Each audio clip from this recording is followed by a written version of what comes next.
Hi guys, welcome to today's video lecture. We are in the New South Wales Central Tablelands on what is quite a brisk winter's morning in July. And today's theme is all about temperature dependent behaviour.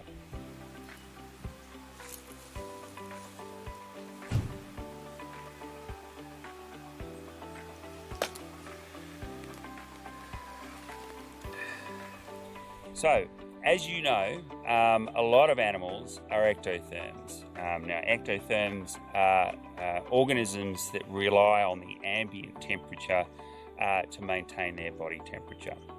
Now, regardless of whether you're an ectotherm or an endotherm, so supposedly warm-blooded animals, our bodies are run by chemical reactions, and chemical reactions are temperature dependent. The efficiency or how quickly chemical reactions can occur increases with increasing ambient temperature. Now, why am I going on about chemical reactions? Well, the underlying mechanism of behaviour is all about muscle movement. Now, muscle movement is all generated by electrical impulses to the muscles, triggering them to contract. So the underlying neurology of behaviour is all about chemical reactions. Ions being sucked into neurons, reaching a critical threshold, and electrical pulses subsequently being generated and being fired out from those neurons that ultimately lead to muscles, and that electricity leads to muscle contraction. And behaviour is all about the contraction of muscles. With temperature, particularly if you're an ectotherm, your ability to move and essentially express activity or behaviour is temperature dependent. As the ambient air temperature increases, so the sun gets higher in the sky, heats up the air and the ground, ectotherms can perform their behaviours progressively more efficiently. If it's too cold, those chemical reactions, the neurons firing, become a lot slower, and the activity of ectotherms as a consequence becomes slower as well. So as the temperature increases, ectotherms, their activity becomes progressively greater as a consequence. So there is a tipping point, however. So although chemical reactions will progressively on an exponential curve increase in efficiency with increasing temperature to effectively no end, in the case of behaviour and animals, that temperature curve plateaus out at an optimum. And if it gets too hot, of course, animals start to experience heat stress, and the other underlying mechanisms of muscle contraction start to suffer. So what we see in ectotherms is this classic humpback-shaped pattern in performance. So performance can be activity, speed of activity, the rate of activity, the rate of calling, the speed of movements, dispersal, and all those sorts of things. So as temperature increases, ectotherms increase their activity, their temperature dependence, performance as a consequence, and then they reach this sweet zone where it plateaus, where it flattens out.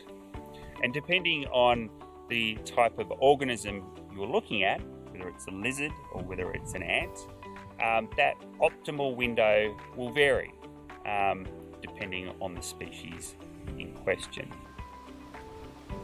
Well, I'm out here studying ants, in particular a species of ant which are commonly called meat ants or grain ants.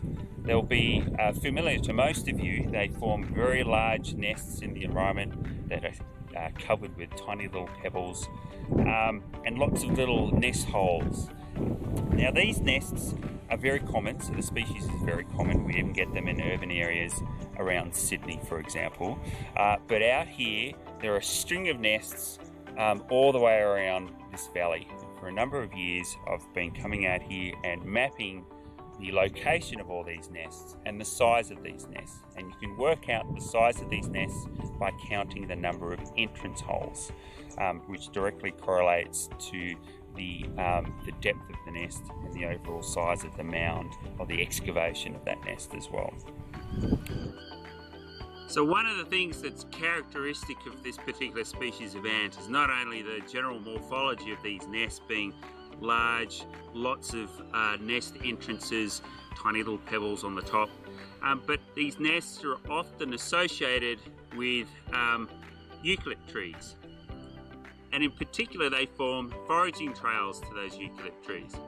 So it's too cold yet for this nest to be particularly active.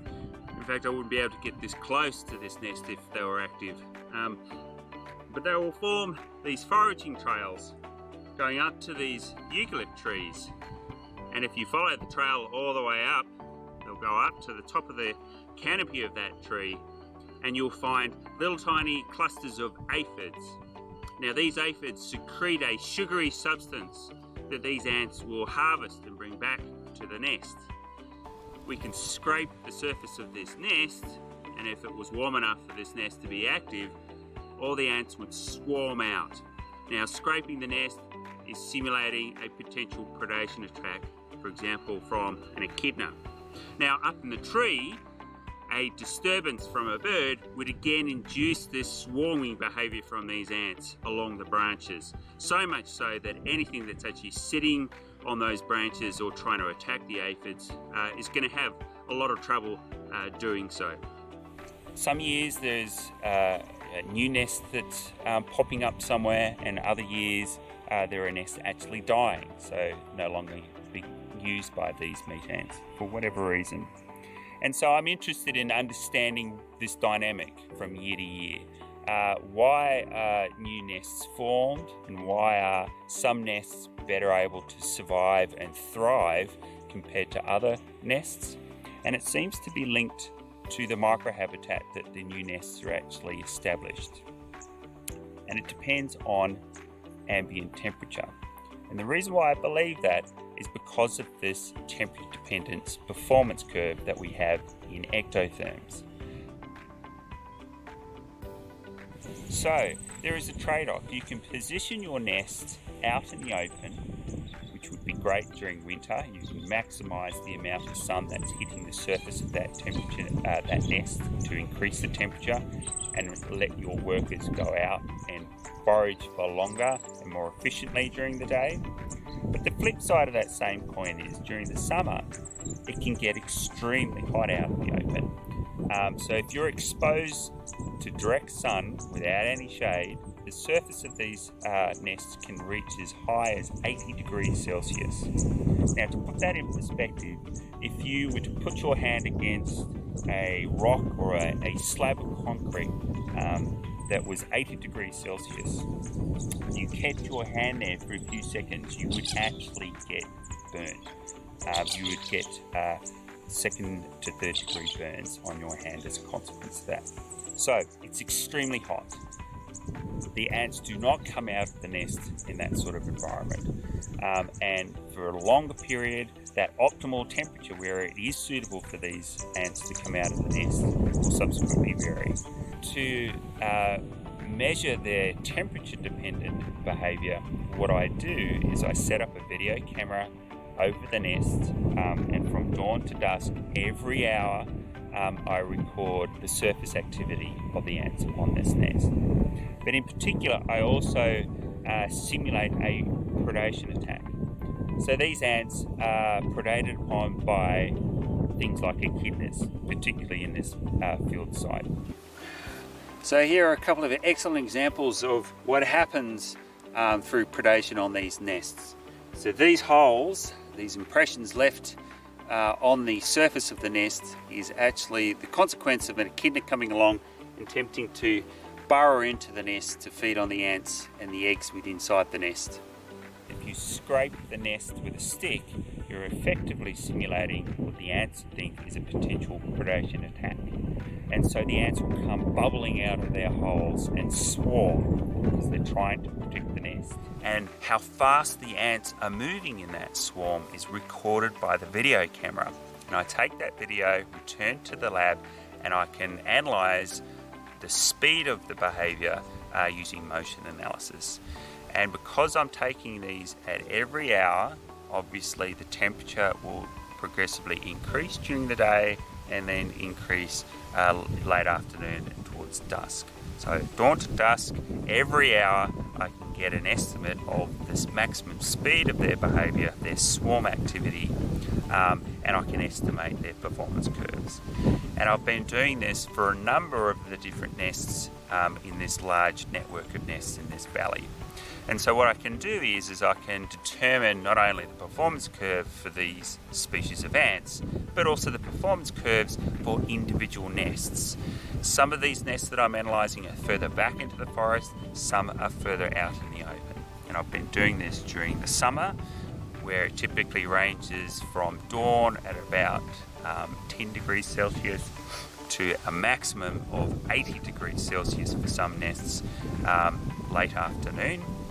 I've been doing it here in winter, where it's minus 3 or 4 at dawn, so it's extremely cold. The surface of the nest is actually in frost, and it heats up to about 20 to 25 degrees Celsius. And so I can estimate these performance curves in the summer and in the winter. By combining them, I can mathematically model what sorts of microclimates are particularly suitable for these nests, and also determine the likelihood of nests flourishing in different locations throughout this valley. So the other system that I've been studying quite intensively are the social territorial displays of lizards. Now, lizards are also ectotherms, and their behaviour is also tied to the ambient temperature. Now, I've been studying tropical lizards in places like the Caribbean, the Anolis lizards, or in Southeast Asia, the Draco lizards. All of these do push-up displays where males are advertising territorial ownership. We cover this quite extensively throughout the course. But the ability for these lizards to be able to advertise territorial ownership using these displays is tied to the temperature. They can only do so many displays in the cooler morning hours compared to midday and late afternoon. So the display rate of these lizards is actually heavily tied to the ambient temperature.